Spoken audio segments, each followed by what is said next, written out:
Thanks for tuning in, and thanks for coming back to yet another episode of Sometimes the Old Man is Right.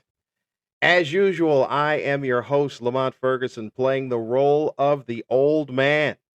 The old man showing up to work another week in a row, huh?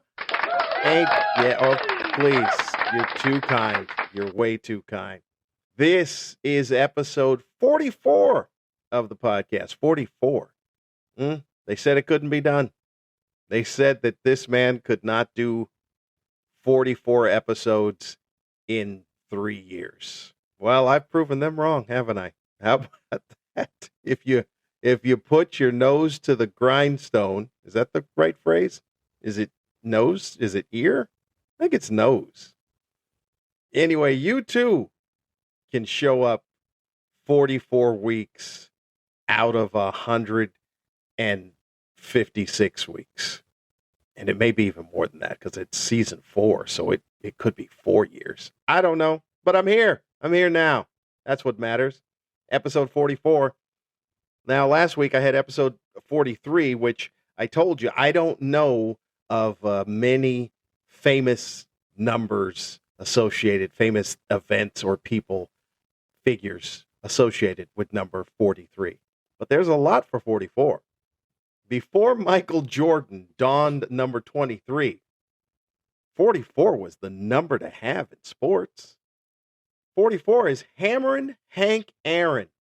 Hammerin' Hank Aaron in baseball. Willie McCovey, big stretch for you San Francisco Giants fans out there. That's number 44. Also, we'll go to the other side, to the East Coast. Mr. October, Reginald Geronimo Jackson. You know why I know his name is Geronimo? Because I grew up with Howard Cosell. Howard Cosell would give you first, middle, last names. Reginald Geronimo Jackson. Number 44, Mr. October. In basketball, number 44 is Jerry West. The logo, Jerry West. Also, the Iceman, George Gervin. So, it's a lot to be, a lot for 44 to measure up to. How have you been? I hope you had a good week. What's the good word? I've been all right. Thanks for asking. My week was decent. You know, my week is measured by physical activity. That's really what it's measured by. The ability to do physical activity. Really, it's not even the level of the physical activity. It's whether or not I can do physical activity. And I was able to this week, starting on Monday. Sunday, I had a little issue with the knee. And then Monday, I was like, you know what? We're going. So Monday, Tuesday, Wednesday, Thursday, I'm out there playing pickleball. And as the week went on, I started feeling a little bit better. Now, look, I've got a lot of things to get to. My objective on this podcast this week's podcast is to make it a little lighter. Because I went 2 weeks in a row. I went hard. And this time I'm going to try to make it a little lighter without ignoring what is going on. So we'll see if that is what I can accomplish on this particular episode. But like I said, the knee started feeling better as the week went along. And on Thursday, I had an appointment with the orthopedist to go see what the development of the knee is. Now, for those of you who know me, I've had knee issues for 45 years. That would be a good estimate. 45 years of knee issues, and all pertaining to basketball. All of them related to basketball. Initially, a torn MCL and torn cartilage in the right knee that required surgery and removal of what was left of the medial collateral ligament. So it was always that knee is going to be a little bit unstable, and it's always been that way. But the other knee's been good the whole time. But I'd had an injury in basketball on the left knee, I don't know, over 30 years ago, but never went in. It kind of took care of, it allowed me to do whatever I needed to do. And that's been it for, like I said, 45 years. And then recently, back in December, I had an issue that I was unable to sleep because of the pain in my left knee. Fast forward, scheduled the appointment with the orthopedist. I went in and I took the bad news. And first of all, let me tell you something. This is one of those things where as you get older, the world just stays the age it is. Like, doctors don't get older with you. Those doctors eventually just retire. And then new doctors come in where they're all very, very young. And this is an age-old thing. This is an old man, age-old thing. I'm not complaining about anything. I get it. And they went to school, and I'm not like, I'm not one of those people who go, I don't trust a young doctor. No, I trust them. I trust them all. I trust that you went to school and that you're a doctor. But it is a little bit off-putting. Is that the right word? When the doctor does young things. So my doctor comes in. He's young. First thing he does, he daps me. Gives me a little fist bump. Okay. Okay, young buck. All right, that's what we're doing. And he looks at all the stuff. I filled it out ahead of time. So he said, I don't really have many things to ask you because you've already filled everything out. But he starts with this saying, have you seen the x-ray of your knee? And I said, yeah, like recently, when they did the x-ray, when I went to urgent care, I saw the x-ray and yeah, it didn't look good. And he says, quote, oh, it's horrible. It is absolutely terrible. That is, and he shows me the picture. He turns the screen around. That is a bad knee. On a scale from 1 to 10, 10 being the worst, that's a 10. That's a 10 in the scale of bad knees. You've got severe arthritis. You've got such deterioration that there are bone fragments all over, just displaced from the knee. And so you've got the options. The three options are just managing pain is really what it is. So I sat with that sobering news for a few seconds, already expecting, because I had seen the x-ray, and I knew that it was bad, because even the doctor at the urgent care was like, oh, this is bad. And he's not an orthopedist. He's a guy who's familiar with the human skeleton. And he's like, yeah, that's not supposed to look like that. So we had a nice little discussion, the options, which I already knew I did a little research on my own, my little internet Google research, which I have always wanted to ask doctors. With the advent of like WebMD and Google, how annoying is your job now where you have people come in and tell you their 30 seconds of research expertise? You've gone to school for 12, 14 years, but this person who just kind of looked at the, what was that book in school? I can't think of it. I'll think of it. Where you just kind of skimmed over and you go, oh, look, here's my version of it. I also have a doctorate in web learning. How annoying is that job now? So even if I've done research, I don't say anything because I don't want to be that person to the doctor. I don't want to be that person that's like, well, I read on that. No. I don't want to hear about I read on this, because that doctor, she or he, has read way more than you. Way more than you. Considerably more than you. Matter of fact, they had to read. You wanted to read. They had to read. But I knew going in. Manage the pain with meds, ibuprofen, etc. Cortisone shot, which I've had prior, or knee replacement. And the doctor said, if I wasn't talking to you, I would look at that x-ray and just say that is definitely total knee replacement. Look, I'm not against knee replacement. It is a little daunting and scary. And I know a lot of people have done it. I know a ton of people that I meet have done it. I've talked to them. I said, how was it? What was it? Stuff. But that's not me. I haven't done it. I don't, one of those things where it doesn't matter how many people have done it. You haven't done it. So therefore you still don't know. But, yeah. So, and he was honest with me. I like that. I like that about the youth. I like that about the young folks now, that they're going to be straightforward to you. He said, look, it's about managing pain. And even if you have a knee replacement, you're still going to have some pain. That pain is not going to go away. Here's the words he said, and it was very disappointing. He said, it's a knee replacement. It's not a bionic knee. Oh my goodness. You know how much I wanted a bionic knee? You're talking to a kid that loved the $6 million man.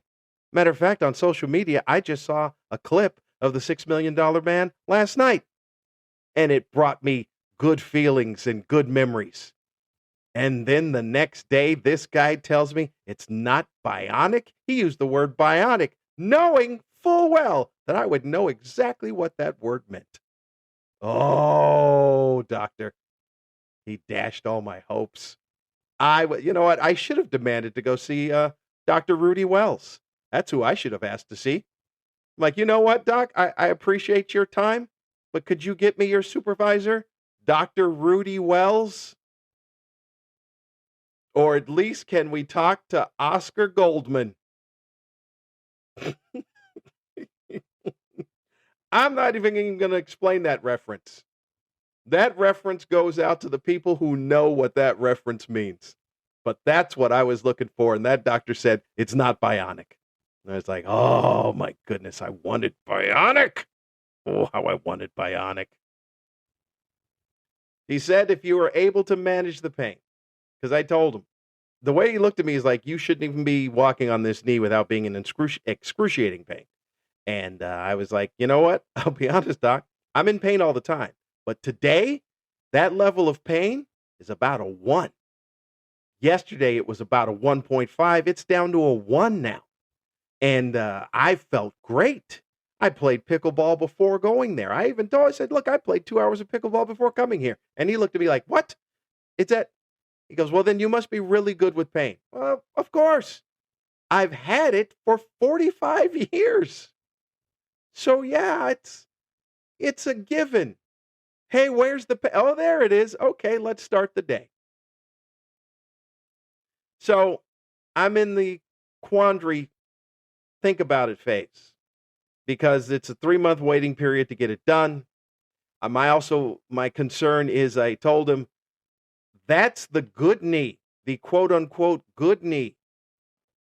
I know the other knee is worse because we've gone inside of it and seen that it's worse. So if I have this done to the good knee, when would I be able to have it done to the bad knee? And how long is that going to take?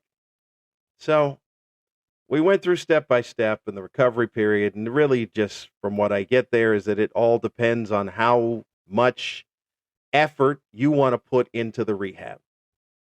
The doctor did say it is painful. I will tell you that right now. It's painful. It hurts. And I'm like, okay, well, I will give it consideration. So that's where I stand on the knees. I don't mean to say stand with knees. It just happened to come out that way. I apologize. I'll be better for the rest of the podcast. But that's where the situation is for the knees. The suggestion is a total knee replacement. If you've had it done, give me a shout out. Tell me the truth as to what you went through. I hear a lot of people talking about it was the best thing I ever did. I hear some people say, oh, I still have so much pain. But a lot of it, most of it is, it's the best thing I ever did. But Like I said, I'm able to manage the pain. What I would just really want is more mobility. That's what I want. I want a little bit more mobility because of the floating bone fragments and bodies I have in the knee. I've talked about this on a previous, probably the second episode of the podcast, of how my knees don't have more than 90-degree flexibility. So I can only bend it 90 degrees. I would like to be able to go a little bit more than 90 degrees because that would help my mobility and help a little bit with restoring a tiny bit of quickness, tiny bit, whatever it is that you have at this stage of life. So that's where it is. That's where I sit. That's knees. We opened up with knees. 15 minutes to talk about knees. You can wake up now, for crying out loud. Good grief. The other thing going on this week, as you know, and as I said last week, with the Renee Good, that it was going to happen again, and doggone it, it happened again. Alex Preddy, ICU nurse, gunned down at the protests in Minneapolis, shot from all reports to say 10 times in the back while lying on the ground. I don't know. Like I said, I wish we get back to a sense of normalcy where nothing like this took place. We didn't have to worry about government agencies coming in and possibly shooting people, or I don't like your words and your aggressive tone, so I'm going to spray you directly in the face with tear gas or pepper spray or whatever it is that they're doing. But as I said before, I'm not going to go into it and beat a dead horse, but these are poorly trained, poorly equipped individuals for the job that they have. I know the police get a bad rap because there are a few, if not more than a few, bad police officers out there. But there are a lot of good police officers out there. And the good police officers, they don't react like this. They don't. The bad ones do, but the good ones don't. Remember what I said last week? I'd be a bad one, so you couldn't have me on there. And I know that about me, that I would be a bad one. I'd be like, I'm sorry, what'd you say to me? And then pepper spray in your face. That'd be me. And I would need to be fired and prosecuted. Because that's not how you should handle any type. De-escalation should be the way to go. But how many times do we have to say this? We're saying this to people that don't care. And de-escalation is not what it is they want. What they want is you follow these orders because I said so. Okay.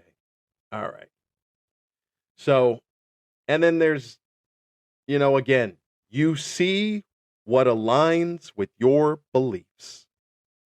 People watch that video from different angles and they see this and they see that, and then they're like, well, this is obvious. And then the other side will jump in and say, oh, well, this is not what I saw. Blue dress, gold dress. Blue dress, gold dress. And this is where we are as a society now. So I don't know. I wish this would stop. I wish the madness would go away so we could focus on other things. But we'll see what this weekend holds. Seems to be that every weekend something crazy takes place, so we'll see what happens this weekend. But as I said, you will see what aligns with your beliefs. That's that's the only way that I can see it as it to explain how people go in and take a look at something and then they come out of it that way. And there's so much anger and hatred. Yeah, as I've said before, internet doesn't help. Internet's full of anger and full of hatred. I've seen so much anger, and I don't really like to read comments, but I looked at stuff and I saw, this good thing. What did I see? This is what I saw. I saw a guy, someone put, now they can serve as a nurse in hell. That's what I'm going to assume a grown person put as a comment about another human being losing their life. Because that's what the internet has created. It's created distance. It's created this callousness. It's created this non-accountability so that you can just say whatever and spew whatever and be on your way. By the way, these are the same people that were so heartbroken over Charlie Kirk, so upset, so how dare you say anything against Charlie Kirk? Oh, okay. When I see all the comments, it just makes me want to I don't know, concentrate on my knees. Really? Can I have an escapism where there's just me and knee talk? The other thing that I partook in this week was I watched sometimes you're scrolling through the telly and you'll see I want to see what's on, because if it's nothing that I'm watching generally, I want to watch something. And I scrolled past The Martian. And The Martian, the movie, Matt Damon, 2015, The Martian was on. And it was at a good stage. It wasn't at the very beginning, so I wasn't if I get to a movie and I'm like, oh, okay, this is a good part right here. Even if there's a lengthy part left, I'll hang around for that. I don't know if I'll tune in right from the beginning and go, oh, I'll watch this because I've already seen it. But if I'm at a stage where I've already seen and we're into it, then yeah, I'll sit down and watch. So I watched a lot of it all the way to the end. What a good movie. What a fantastic movie. I had to look up the date. The reason why I know it's 2015, because I looked it up and I thought, this may have been the last smart movie that had mass audience appeal, to where, remember, we would go to the theater. I saw The Martian in the theater. Pretty sure I saw it in the theater. I didn't see it sitting at home as movies are done now. I watched it in the theater, the whole Martian experience. I think, don't hold me on that. I may not have seen it in the theater. I may have seen it after it came out. I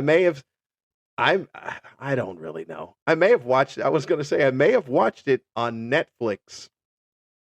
The early stages of Netflix. You know, when Netflix used to send DVDs out in the mail? That may be how I watched it, come to think of it. But anyway, you know what I'm saying? It may have been the last smart movie that had mass appeal, like where everybody went to the theater to watch The Martian. And that movie was smart. That movie was hella smart. You had to figure out stuff while he's figuring out stuff, and he's just spewing out facts and figures and numbers and train of thought, and you had to pay attention. You're like, yeah, okay, that makes sense to grow this and that, and then the distance from here and there and the speed and that. Yes. And I think that movie may be the reason why we are where we are now, because I think a lot of dumb people watch that movie and were angry. We're very angry because they're like, ugh, I'm lost. I don't know all this smart stuff. We need to get back to dumb. And look at us now. We are steeped in dumb.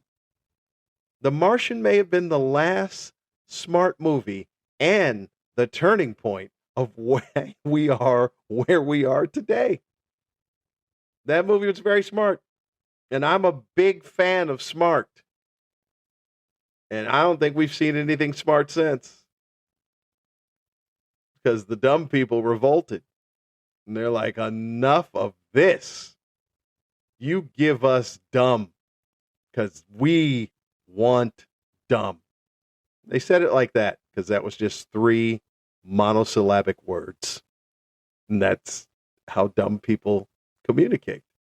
So that was perfect for them. But what a good movie. The Martian. You ever sat down and watched a movie and go, man, that's a good movie. That was mine this week, was The Martian. All is well on the home front here. I had another observation about, you guys know Olivia. Olivia's 12 now. And you know also that I said in previous episodes that this is the perfect age for kids. It is. It's the perfect age for kids. I would say, and I've said this before because I said this about Noah, that the age is about maybe 10 and a half to 11 to about 13. Perfect. Because the kids they pretty much can take care of themselves. And they know things. They know things. You can have a good, funny, interesting conversation with the kids in that age range. And that's nice. That's the fun age. And then around 13, it all falls apart. All the wheels fall off. And then eventually they come back. But that age range right there, 10 and a half to 13, it's a good one. Prime. It's where you sit. And that's where I sit right now.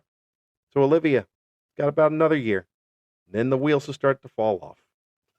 But for right now, enjoy it. Enjoying the whole thing about it. I really don't have, is there much more that I've got on the list of things to talk? This may be a very short episode is what we've got going on here. Oh, I probably should have put this right at the end of the thing about the Martian, but I didn't write it down in that order. I had an idea about TV villains. Because there was a time in my life I watched a lot of television. I don't get to watch as much TV as I do as I did before. And those were good days watching TV. I had my shows. Right now I've got just a couple of shows. Anything Taylor Sheridan's doing, I'm on that. Not anything, because I still haven't watched the Jeremy Renner show, and there's something else. But I watch Tulsa King, and I watch Lioness, and I watch what's Billy Bob Thornton's show, Landman. Those three, I'm all in on those three. And I probably should watch other Taylor Sheridan shows because he's got me with those three. But there was a time I had my shows. I enjoyed watching my shows. And I was thinking about TV villains the other day.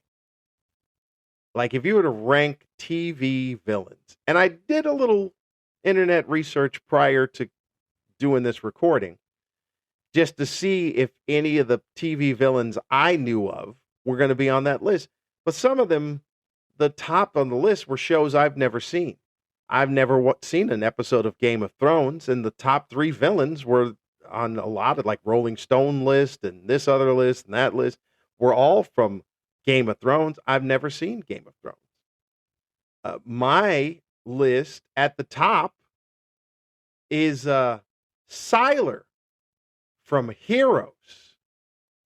That's at the top of my list is Siler from Heroes, played by Zachary Quinto, also known as Spock from the Star Trek version that I believe is dead. I don't think that's coming back, which was a shame because I really enjoyed that cast.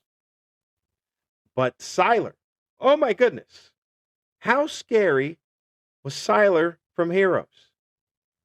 He could take other people's powers and then make them his. He cut into their brain and take it. I don't know if he ate their brains. That was kind of weird because he would have to cut in their brain. And then it's not like he cut into his head and put extra brain in there.